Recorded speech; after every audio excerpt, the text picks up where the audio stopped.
Voilà, il est exactement 13h02. Je vous l'ai dit, on va recevoir une députée de la France Insoumise. Il s'agit de Mathilde Panot. Bonjour. Bonjour, merci. Vous êtes ici depuis quelques jours, après une septaine et tout. Vous êtes en enquête pour la commission de l'eau.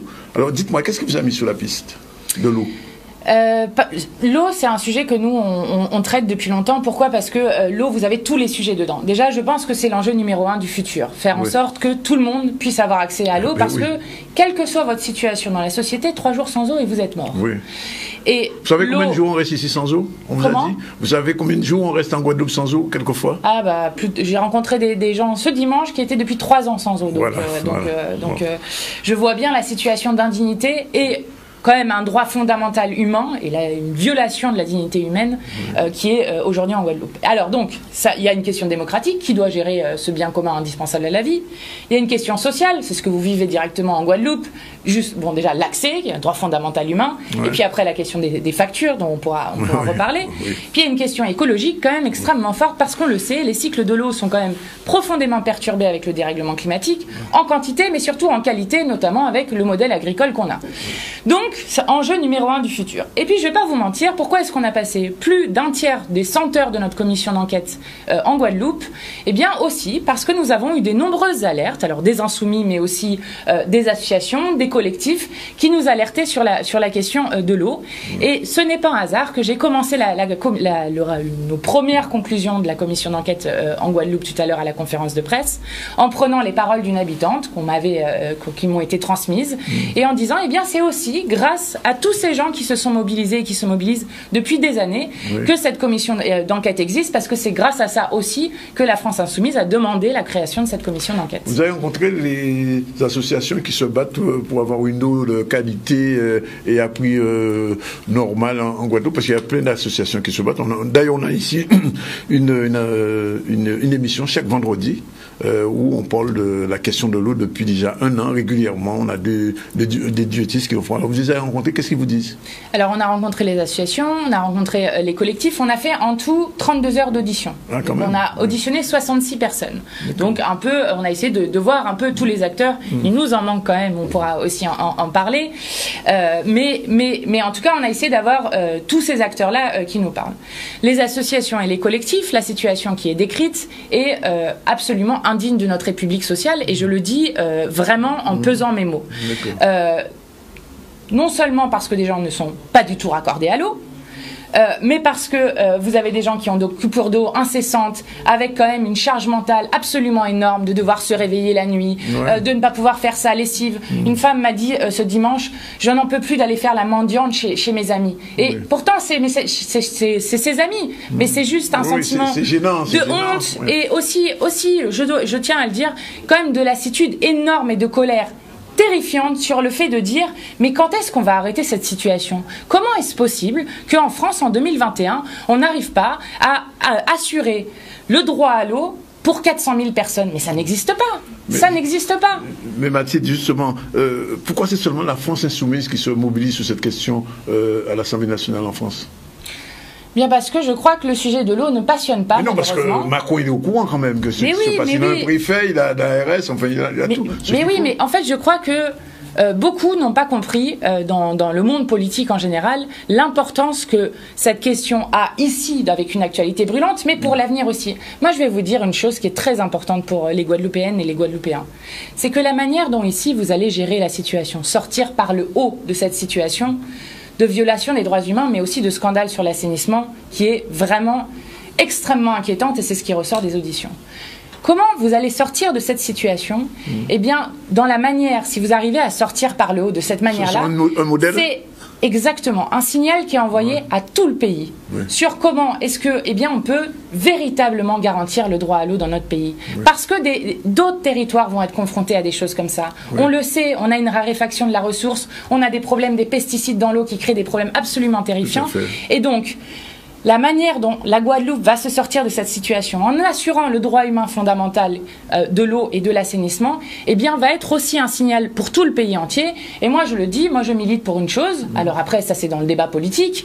Mais moi, je milite pour que pour que ce droit soit garanti, qui, je le rappelle, quand même, a été reconnu dès 2010 par l'ONU, avec un vote favorable de la France, mais toujours pas reconnu dans notre pays. Vous savez que le respect, je vais vous dire quelque chose, c'est qu'il y a une loi qui interdit les coupures d'eau chez les personnes. La loi Brock, tout à fait. Ben ici, on continue régulièrement à couper d'eau chez les gens qui ne peuvent pas payer. Alors il y a un problème. Alors on a plusieurs problèmes. On a un problème de la qualité de l'eau.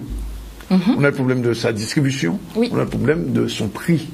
Alors, dans votre commission, vous avez abordé toutes ces questions? Alors, on a abordé toutes ces questions. Moi, je vais vous dire tout de suite sur le prix, qu'est-ce que je voulais dire sur la véritable garantie du droit à l'eau. Pour moi, pour que le droit à l'eau soit véritablement garanti, il faut les premiers mètres cubes d'eau indispensables à la vie gratuits et la suppression de l'abonnement, c'est-à-dire en fait, qui n'est pas un tarif d'entrée. En plus, bon, j'ai vu le nombre de gens qui ont 0 mètre cube et puis qui ont quand même les 20 € d'abonnement à chaque fois. Et pourquoi? Parce que c'est très facile à financer cette gratuité. Vous faites ensuite un tarif différencié de l'eau, en disant ce n'est pas la même chose l'eau pour boire, pour faire la cuisine, pour se laver, que l'eau pour un usage économique ou que l'eau pour un usage de confort type piscine. Et ça a déjà été fait à des endroits, ça fonctionne très bien, y compris les acteurs privés ne voient aucun problème à payer un tout petit peu plus cher, mais c'est résiduel. Et par contre, le droit à l'eau de chacun et chacune est garanti. J'ai lu, je peux vous lire une citation que j'aime beaucoup, que j'ai lue à la fin de cette conférence de presse. Donc c'est un chimiste qui s'appelle Larbi Bouguera. Il dit: la gestion et les usages de l'eau placent les hommes face à des questions essentielles sur leur éthique et leur rapport à la nature. À l'heure où paradent ceux qui connaissent le prix de toute chose et ignorent la valeur des choses, il importe de montrer que l'eau est un bien commun de l'humanité et que nul ne saurait en être privé sous prétexte qu'il ne peut pas la payer. Voilà, moi c'est ce à quoi je crois et ce pourquoi je milite. Ensuite, vous avez parlé de la question de la qualité, des réseaux. Je vais vous dire deux choses rapidement sur dessus, parce que je pourrais en parler longtemps du coup maintenant, mais deux choses rapidement. Première des choses, on s'est aperçu qu'il n'y avait que 4 agents pour faire la police de l'eau en Guadeloupe, ce qui est quand même terrifiant en termes de moyens d'État. Et que le plan chlordécone, sur la cartographie chlordécone, on était à 8 à 9% des terres seulement. Ce qui est un scandale absolu, parce qu'il faut aller quand même beaucoup plus vite sur cette question. Et une des choses que le ministre Le Cornu nous a dit tout à l'heure, c'est qu'il était ouvert à penser que peut-être que le charbon actif, qui est la manière, vous savez, d'enlever le chlordécone de l'eau pour l'eau potable, eh bien, soit enfin payé par l'État, qui est quand même responsable de cette pollution de 700 ans et de cette contamination. Il a reconnu ça? Il a reconnu? Il a dit qu'il allait réfléchir à cette question et qu'il y était ouvert. Donc nous allons le pousser sur ce point-là. Ça, c'est sur la qualité. Je le dis, si on n'investit pas tout de suite sur les réseaux d'assainissement et sur les réseaux d'eau potable, on nous l'a dit texto dans une audition, si dans 10 ans, si on ne fait rien, dans 10 ans, il n'y a plus aucun point de baignade en Guadeloupe avec de l'eau de bonne qualité. Tout à fait. Ce qui est quand même assez effrayant quand on y pense comme ça. Donc qu'est-ce qu'il faut faire? Eh bien, l'État a une responsabilité dans ce qui se passe ici. Alors il y a des responsabilités de la Générale des Eaux, il y a des responsabilités des élus qui ont failli complètement sur la question du contrôle. Les fameux DSP. Exactement. Moi, je suis pour la gestion publique, démocratique, transparente des choses. Mais il y a aussi une responsabilité de l'État. Et donc, le milliard et demi, les 2 milliards, parce qu'en plus, il n'y a pas de rapport dessus, donc c'est quand même incroyable, ben, il faut les sortir. Il faut les sortir. Il faut arrêter avec la petite rustine, on met une rustine sur une fuite, parce que ça, c'est de l'argent foutu en l'air. Alors, parce que justement, j'allais vous dire, vous avez dit, enfin, bon, je suppose que vous avez dû avoir entendu parler du SMO. Tout à fait. Alors, quelle est la vision que vous avez de ce SMO? Parce que, bon, ça a été créé à l'Assemblée nationale en France, bon, sur un décret pratiquement, et on a l'impression que c'est un moyen aussi de faire intervenir une multinationale en France, France ici, encore une fois. Exactement, ça c'est une inquiétude qu'ont beaucoup relayé les associations, notamment sur, bon, bah, Veolia est dehors parce qu'ils font plus assez d'argent, avec en plus des clauses absolument indignes, c'est-à-dire qu'on ne peut même plus les poursuivre, en tout cas ils se sont engagés à ne pas les poursuivre en justice, et 14 millions d'euros d'ailleurs qui ont été empochés par là. Et donc l'inquiétude, c'est est-ce que c'est Suez qui revient par la fenêtre? Oui, par la fenêtre. Notamment avec Caruquero. Nous, on s'est abstenus à l'Assemblée nationale sur ce texte. Pourquoi? Parce que je crois qu'aujourd'hui, le SMO a 3 garanties qui ne sont pas assez fortes. Et je crois que ça, c'est des débats, en tout cas, sur lesquels qu'il va falloir avoir et qu'il va falloir obtenir. La première des garanties, c'est celle-ci. C'est que si on ne veut pas, et ça même l'ancien préfet Gustin le dit, si on ne veut pas recommencer avec les mêmes et qu'ensuite ça soit le même désastre, eh bien il faut une place très forte de l'usager. Il faut un pouvoir décisionnel de l'usager. Alors on nous dit on a été jusque tout ce qu'on pouvait en termes juridiques. Bon ben inventons des choses, soyons un peu intelligents. Et ça c'est la manière de faire, je pense, qui est très importante, c'est d'avoir une place des usagers et surtout pas de DSP, une gestion publique directe qui, je dis pas que c'est toujours parfait, mais au moins, qu'est-ce qu'il y a? Vous payez pas de dividendes aux actionnaires, vous payez pas de directeur financier, vous payez pas de directeur commercial, et puis surtout, il y a une gestion qui est transparente, vous voyez les choses, c'est pas opaque comme la Générale des Eaux. Première chose. Deuxième chose, qui va faire les investissements? Ça, c'est quand même une chose importante. Bonne question. Bah oui, c'est une question importante.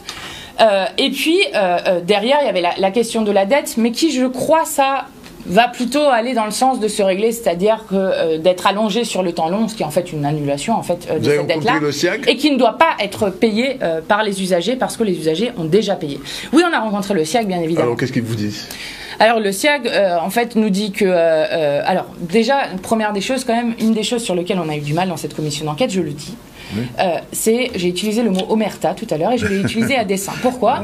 Parce que tout le monde a des mots extrêmement forts, alors y compris Monsieur Louisy qui nous disait système mafieux qui a été organisé, mais lorsqu'on arrive au nom, il n'y a plus personne à chaque fois.